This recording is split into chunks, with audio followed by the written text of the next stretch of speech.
Hi there. In the previous video, we saw that cybersecurity risks come in many guises, and that it's difficult to establish the probability of the materialization of these risks. While the probability and impact of many cybersecurity risks are still somewhat unclear, at the same time, we cannot wait to undertake action to identify, assess, and mitigate risks, and to reduce them to acceptable levels. After all, the internet is a vital element of our economic and social world, and therefore warrants proper protection. So which key strategies are currently used to tackle cybersecurity risks?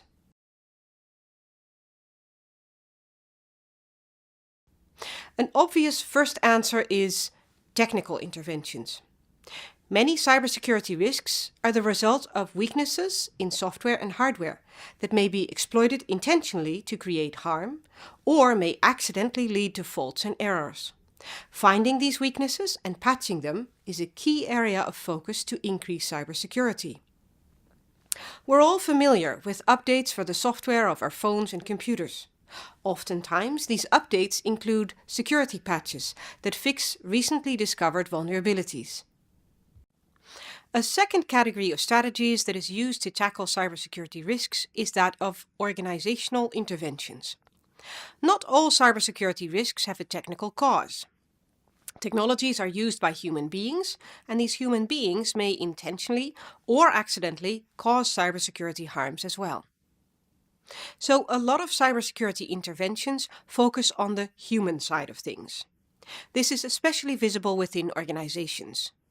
Organizations increasingly make rules and regulations with respect to cybersecurity. For example, your employer may not allow you to use USB sticks or to download software from the internet on work computers to prevent you from accidentally spreading malware on the network. Training employees about cyber hygiene is a key element of organizational strategies to improve cybersecurity. One other strategy to deal with cybersecurity risks is through governance and regulation. Nation-states around the world are putting standards, regulations and legal frameworks into place to deal with a variety of different cybersecurity risks, ranging from cybercrime to the protection of critical infrastructures and from data protection and privacy to intelligence gathering. Since cyberspace spans the globe, nation-states can only do so much at the national level. Therefore, a thriving global arena has emerged to debate norms, standards and legal frameworks for the governance and regulation of the internet at an international level. By no means an easy challenge, given the wide variety of cultural, political, economic and legal viewpoints on the role and nature of cyberspace. One final strategy is worth mentioning: education. We, as end users, all increasingly depend on networked digital technologies, and our use of these technologies expands every year. However, we're often unaware of the security risks that using technologies may entail. We lack awareness and knowledge to properly protect ourselves. Therefore, governments around the world are seeking to increase end-user cybersecurity awareness and resilience through education programs and information campaigns.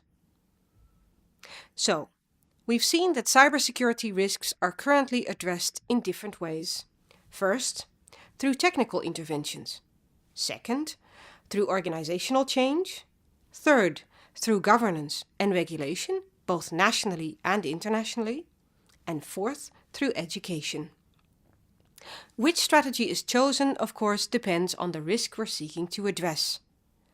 The success level of each of these strategies also varies in direct relation to the complexity of the risks it seeks to reduce or mitigate.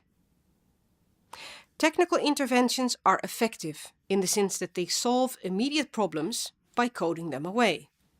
At the same time, however, new vulnerabilities in hard and software will always emerge. Organizational change tends to be slow, and much depends on the level of buy-in from higher-ups in the organization. Research shows that if they see the urgency of improving cybersecurity in their organization, this strategy has a good chance of being effective. Governance and regulation are necessary and may over time lead to significant changes, but they're also notoriously slow. This is especially the case in relation to a complex and international environment such as cyberspace. That governance and regulation have a vital role to play, however, is evident. Finally, education and information campaigns have debatable effect. Education often only reaches a segment of the population, those that are in school.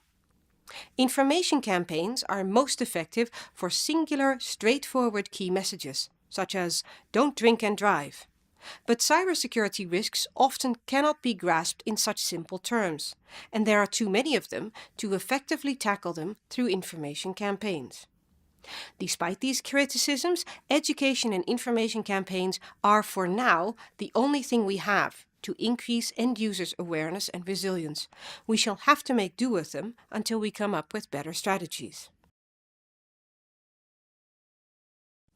So, what have we learned? We've seen that there are different strategies to address different cybersecurity risks, and that each has its merits and its weaknesses. I hope these videos have given you a more nuanced understanding of the risks in cyberspace. Thank you for your time and attention.